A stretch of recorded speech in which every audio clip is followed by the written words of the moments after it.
Can we slow the train down on Cam Newton being the difference maker in New England? Like I just said, he's an MVP less than 5 years ago. He shows a lot of talent. But what's the biggest thing with Cam Newton so far? It's been his health. And that's not the only question that I have as Cam Newton on, again, June 29th, or I guess technically June 28th, last night, signed to the Patriots. I'm very skeptical. I'm not buying into this signing at all as the Patriots all of a sudden now getting over the hump and being this legitimate contender in 2020. I still think Jarrett Stidham's going to start week 1. I will be honestly shocked if Cam Newton is the week 1 starter if the season starts on time. And there's a few reasons. Number one, I just mentioned it. Health is still a major question mark. Since they went to the Super Bowl in 2015 and since Cam Newton won the MVP in that same year, you have 4 years since that. Cam Newton has played a full 16-game season 1 time out of 4. So 3 of the last 4 years, Cam Newton has missed games. He's been on the shelf. He hasn't been able to play. Now, especially the last few years, there's been a lot, more serious injuries. Last year, he missed 14 games last year. Had the Liz Frank injury in his foot in the preseason. Baylor was able to hobble through 2 games, and they shut it down. He got surgery eventually, but he missed the last 14 games, Go back the year before that, in 2018, Panthers are 6-2, playing well, looking good. Cam Newton takes a big hit, hurts his shoulder, continues to play the rest of the year. It looks extremely ineffective. You can obviously tell the shoulder's hurting him. And it got so bad that the Panthers just sat Cam Newton down the last 2 games of the year, said, you know what, you're too banged up, you just can't play anymore. He missed the last 2 games of 2018. And you put the full context of Cam Newton's career since he came to the NFL in 2011. His body has taken a ton of abuse. He's had 2 shoulder surgeries. He's had foot surgery. He's had ankle surgery. He had a back vertebrae fracture, if you remember when he got in a car accident a few years ago. His body has taken a ton of punishment, a ton of hits. And for his style of quarterbacking, to where he's most effective when he's rolling out, using his legs, running with the ball, running over guys, fighting off tackles, keeping plays alive.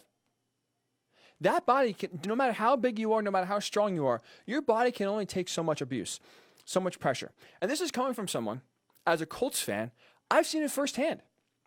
Andrew Luck, size-wise, is smaller than Cam Newton, but similar. Both solid, big linebacker types at quarterback. Andrew Luck, for the first few years of his career, would deliver hits, not take them. He'd be the guy where if he's running on 3rd down and he has to get the 1st down, he's lowering his shoulder and he's going to run over a linebacker, not vice versa.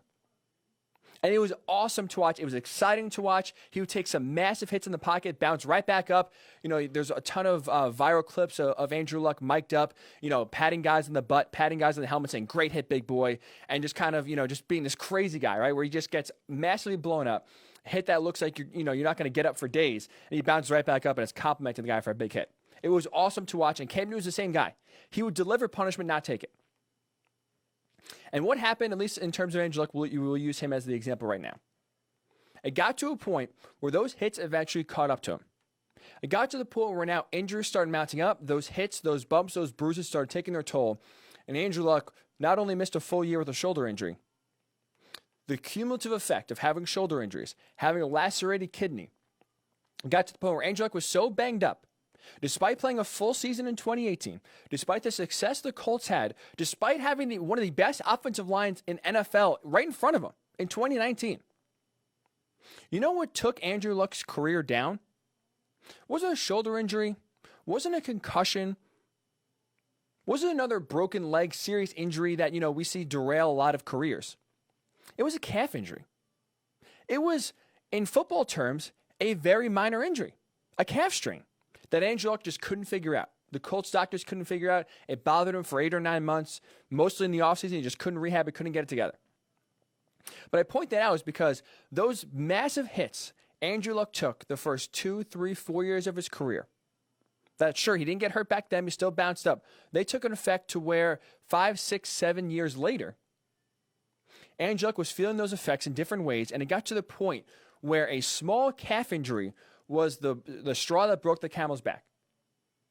That was the injury that said, you know what, I can't do this anymore. Andrew Luck likes his, looked out for his future health. And I'm not trying to criticize Andrew Luck here at all. I am not. Now, I'm not trying to minimize the calf injury or any other injuries. I bring up Andrew Luck, especially as a Colts fan, as an example of these hits after a while catch up to you. You don't get less injury prone as your career goes on. So Cam Newton already having this all of this damage to his body in Carolina. Like I said, two shoulder surgeries, foot surgery, ankle surgery, back vertebrae fracture. That doesn't equate all of a sudden to now he's going to be healthy in New England. His style of play, his physicality, does not lend itself to him being healthy. Like I said, he missed 14 games last year. He's played one full season out of the last 4 years. So I'm not ready to crown the Patriots champions. I'm not ready to give them the AFC East title because I'm not even convinced Cam Newton can even take the field. He's 31 years old. Your health deteriorates as you get older. That's true in real life. That's true in the NFL especially. You know, we always have dog years, right? If a dog is 7 years old, they're really, 49 or 50 in human years, right? What is an NFL career shelf life like? What is Cam Newton in NFL years? He's 31 years old. He's had all of these injuries pile up. And now we're supposed to assume and think a guy who missed the last 14 games, almost hasn't played a game in a full calendar year, is going to step into New England and all of a sudden be healthy? I'm not convinced. That is just the first reason why I'm not ready to crown the Patriots anything. And I really don't change my outlook at all of their season 2 days ago when they didn't have Cam Newton to now when they do have Cam Newton. So I'm not even convinced. I'm not even 100% sure that Cam Newton is going to be healthy enough to even participate in training camp, let alone be a difference maker and stay healthy enough to be on the field. Think about it. If you look right now at every single NFL team and you look at their backup quarterback position, there is not one guy you can point to right now and say, you know what, that guy is more talented than Cam Newton. I'd rather have that guy on my team. Geno Smith is a backup in Seattle. You have Andy Dalton. We just hyped up the Andy Dalton, including myself here, signing by the Dallas Cowboys. The backup quarterback position is not one that is flooded with talent. And the reason I bring that up is because Cam Newton still has talent. We see how important the quarterback position is in the NFL. We see how the difference when you have a quarterback that can win you games versus you have a game manager, you have a guy who can't do it. Look at Mitchell Trubisky in Chicago. That defense is elite. They have some good skill guys. Mitchell Trubisky can't figure it out. Thus, the Bears are struggling. The point is that the quarterback position is so important now. You need talent there more than anything else. That there are multiple teams, you can make the argument, any team in the league could have used Cam Newton at least as a backup. But yet, he went through free agency in March, he went through April, he went through May, and almost went through June without getting signed. And look at what he signed for. Essentially the minimum salary, just over $1 million. So it's risk-free from the Patriots, because if he gets hurt, fine. Barely is a blip on the radar. If he plays well, it's incentive-laden, so you'll pay him for the production. You give him a reason and motivation to be successful. But no other team did this because the health is a major question mark. We have no clue what Cam Newton's body is, what his health is, if he's fully recovered, if he's 100% healthy. But for my next example here, or my next point, let's just assume he's healthy, right? He's healthy enough to compete in training camp. He's healthy enough whenever training camp does start, if it starts on time or a little delayed, he's going to be on the field. He's going to be competing with Jarrett Stidham for the starting job. My other point and my other concern here, and why I'm not ready to crown the Patriots any sort of champions anywhere, and let alone the AFC East, which is wide open, there's an extreme learning curve here. This is not an offense he's familiar with. This is not an offense that's used to having someone else run it. Think about it. He signed a month before training camp is supposed to start, assuming it starts on time. He's going to have zero chemistry with the wide receivers until the first day of training camp. He's not even going to be able to meet Josh McDaniels, Bill Belichick in person until the first day of training camp. And looking at how the coronavirus has affected other sports so far, looking how the coronavirus is so far at least somewhat affecting the NFL, the two themes I think are going to be major for this upcoming NFL season are going to be continuity and familiarity. Right, as we see already. teams and the NFL Players Association is urging players don't practice with each other. Don't do it. You see Tom Brady down in Tampa Bay working out with Tampa Bay wide receivers, trying to get on the same page, trying to get some familiarity. See Russell Wilson holding workouts with some of his young wide receivers. They're trying to get on the same page now. So when the season starts, when training camp starts, if it's truncated, if there's less preseason games, they are still ready to hit the ground running by the time the regular season starts. But guess what? They are not allowed to do that. Tom Brady's breaking rules by practicing with the Buccaneers wide receivers. Their own Players Association is telling the players, don't practice with each other. We're trying to stay healthy enough for training camp.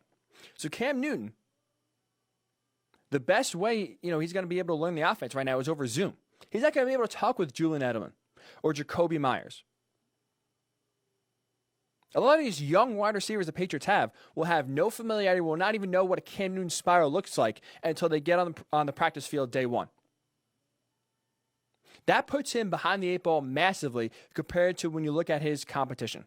Jarrett Stidham, like I said, the two themes, continuity, familiarity. Jarrett Stidham has both. He was on the team last year. He threw to a lot of those wide receivers because a lot of those wide receivers had to step up because of injuries. So they're familiar with his style. They're familiar with the way he throws the ball. Jarrett Stidham knows the offense. He knows Josh McDaniels. Cam Newton does not know anyone.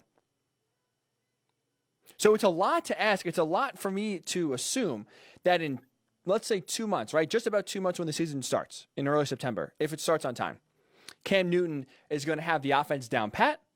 He's going to be on the same page with the Patriots wide receivers, with the Patriots offense, and he's going to supplant all of that to supplant Jarrett Stidham as a starter for week 1. Speaking of which, let's take it a step further with the offense. Let's dive into the offense of the Patriots. This Patriots offense is not a quarterback away from being really good. Last year, right, 2019, we saw the Patriots offense really struggle at times, really look anemic, really struggle to move the ball down the field, really struggle to score. If you listen to the show, whether it's in October, November, December, even in the offseason when Tom Brady was deciding whether to stay in New England or go somewhere else, I defended Tom Brady. I advocated it wasn't Tom Brady's fault. He was working with a lot of young receivers that for the first time were playing with Tom Brady. They weren't on the same page because that offense with Tom Brady and Josh McDaniels was about being on the same page, reading the defenses, knowing if the defender's playing inside, I'm going to go outside and putting the ball on a spot. That's why Julian Edelman is so hard to cover because him and Tom Brady basically have the same brain. They think on the same wavelength. So they can make adjustments without even saying anything to each other. And now, you're going to have all those inexperienced young wide receivers coming back. You're going to have an offensive line that's questionable, and if they can even keep Joe Thuney, their best offensive lineman, under contract, because right now with the franchise tag, that's a hefty coin the Patriots have to pay him. And not to mention, you look at Cam Newton's style of offense, you look how he flourishes, who he targets.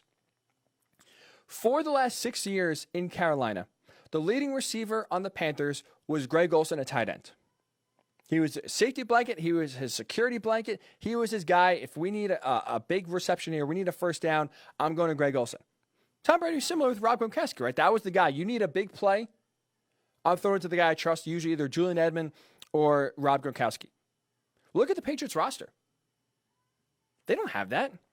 They don't have a Rob Gronkowski type. They don't have a Greg Olsen type that Cam Newton is familiar and comfortable throwing with. Their tight ends are Matt LaCosse, Ryan Izzo, and 4 other rookies. I'm sorry. I am not buying in. I don't think that is the recipe for success for Cam Newton or the Patriots, to be honest. So health, the extreme learning curve that Cam Newton's going to have to overcome trying to learn this this intricate Josh McDaniels offense in a month before training camp starts without having the ability to even throw or talk to a receiver in person. Not to mention his health, if he can even stay in the field. I'm not convinced that even if he's healthy now, he'll be able to stay healthy through an entire season. Even if we give Cam Newton 100% health right now on June 29th, 2020, we get the doctors A-OK, his foot's healed, his shoulder's good, he can go on the field and compete, and there's nothing physically holding him back. I'm not convinced that Cam Newton can make it through an entire season. I'm not.